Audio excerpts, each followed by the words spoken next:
বিশ্ব রাজনীতিতে আবারও বাড়ছে আরেকটি উত্তেজনা। নতুন এক অভিযোগ ঘিরে আলোচনায় রাশিয়া, ইউক্রেন ও পশ্চিমা শক্তিগুলো। পারমাণবিক অস্ত্র নিয়ে উঠছে গুরুতর দাবি, যা নতুন করে উদ্বেগ বাড়িয়েছে। আন্তর্জাতিক অঙ্গনে রাশিয়ার গোয়েন্দা সংস্থা এসবিআর অভিযোগ করেছে, যুক্তরাজ্য ও ফ্রান্স গোপনে ইউক্রেনকে পারমাণবিক অস্ত্র সরবরাহের পরিকল্পনা করছে। যদিও এই অভিযোগ স্বাধীনভাবে যাচাই করা সম্ভব হয়নি।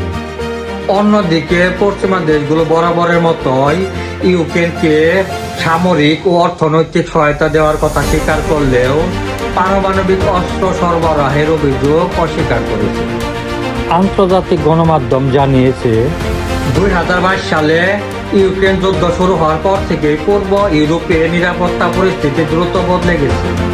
সামরিক সহায়তা, নিষেধাজ্ঞা এবং কূটনৈতিক সংঘাত সব মিলিয়ে অঞ্চলটি এখন বিশ্বের সবচেয়ে সংবেদনশীল ভূ-রাজনৈতিক কেন্দ্রগুলোর একটি। বিশ্লেষকদের মতে, পারমাণবিক অস্ত্র নিয়ে যে কোনো অভিযোগই বৈশ্বিক নিরাপত্তার জন্য বড় উদ্বেগের বিষয়। কারণ এমন অস্ত্রের বিস্তার আন্তর্জাতিক শক্তির ভারসাম্যকে বিপজ্জনকভাবে বদলে দিতে পারে। বিশ্ব নেতারা পরিস্থিতি নিবিড়ভাবে পর্যবেক্ষণ করছেন। কূটনৈতিক উত্তেজনা বাড়লেও সংঘাত আরো বিস্তৃত হওয়ার আশঙ্কা এড়াতে সংলাপ ও আলোচনার উপর গুরুত্ব দিচ্ছে আন্তর্জাতিক মহল। অভিযোগ অস্বীকার এবং বাড়তে থাকা উত্তেজনার মাঝে এখন বিশ্ব নেতারা অপেক্ষা করছে সত্য উদ্ঘাটনে।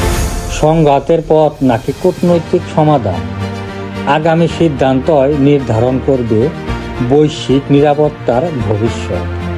পারমাণবিক অস্ত্র শুধু একটি দেশের জন্য নয়, সমগ্র মানব জাতির জন্যই ভয়ঙ্কর হুমকি। এর ধ্বংস ক্ষমতা সীমান্ত চেনে না, রক্ষা করে না কোনো ভবিষ্যৎ প্রজন্মকে। আমরা যুদ্ধ নয়, চাই শান্তি ও নিরাপদ পৃথিবী। তাই সময় এসেছে সংঘাত অস্ত্র নয়, মানবতার স্বার্থে পারমাণবিক অস্ত্রকে বিশ্বব্যাপী নিষিদ্ধ করার সাহসী সিদ্ধান্ত নেওয়ার।